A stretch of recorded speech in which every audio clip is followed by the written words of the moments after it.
The change also is seeking you, but not this version of you. This version of you is the one that is filled with every negativity and does not deserve that change. Let's look around the world today. You keep hearing change. You look on the left, you hear change the government. On the right, you hear change my finances, change my health, change my looks, change my body.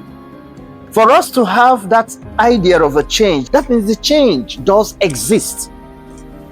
For us to have felt it, we already know that this change exists out there. When I hear people always protesting they need change, I sit back and I ask, who actually is asking for this change?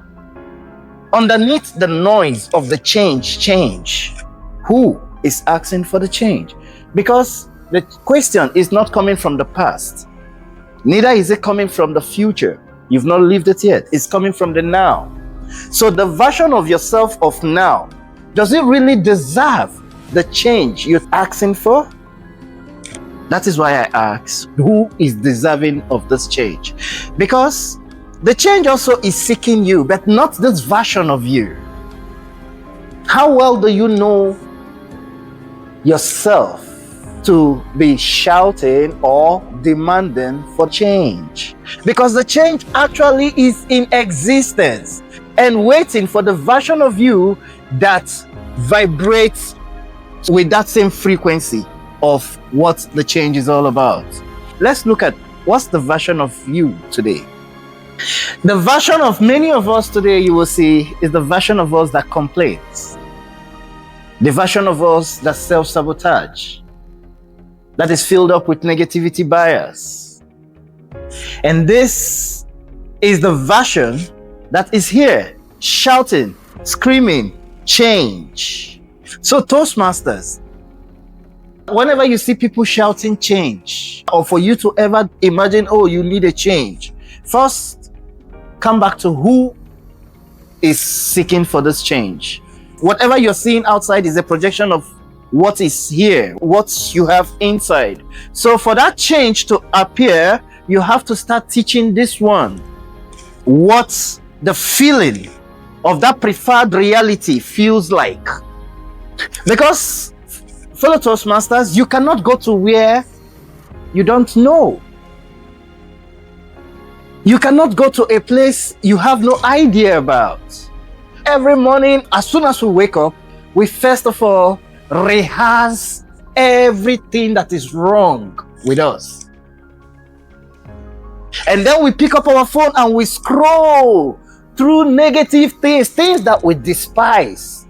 In fact, you see some content, why you even clicked and engage in those content is because deep down in you, you know you don't like this content. But now you just want to click to prove to yourself that yes, the reason I don't like it, now let me just see it. And by the time you continue doing this, before you know, the time goes off and the next thing you shout, change the government. The government is the problem.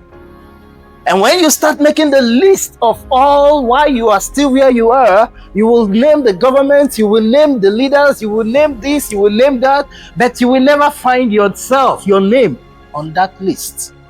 Meanwhile, you are the architect, you are the problem, that you will never put your name on the list. Every other thing will be the problem.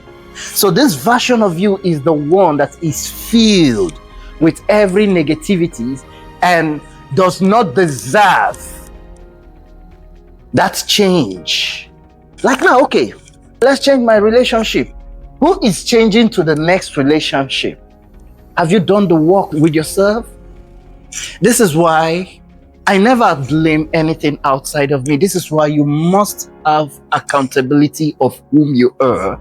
Once you come to that level of owning what goes in your mind and being the watcher of what you're thinking or how yourself works, how you function, then you will not have any reason to blame anything outside of you, but hold yourself accountable because it is your life, because it is you that let what comes in comes in. It is you that relates with whatever.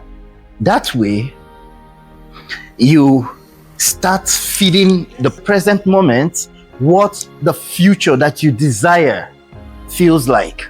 So that way, you bring the future. By the time the future comes, by the time you get to that, you've already lived it.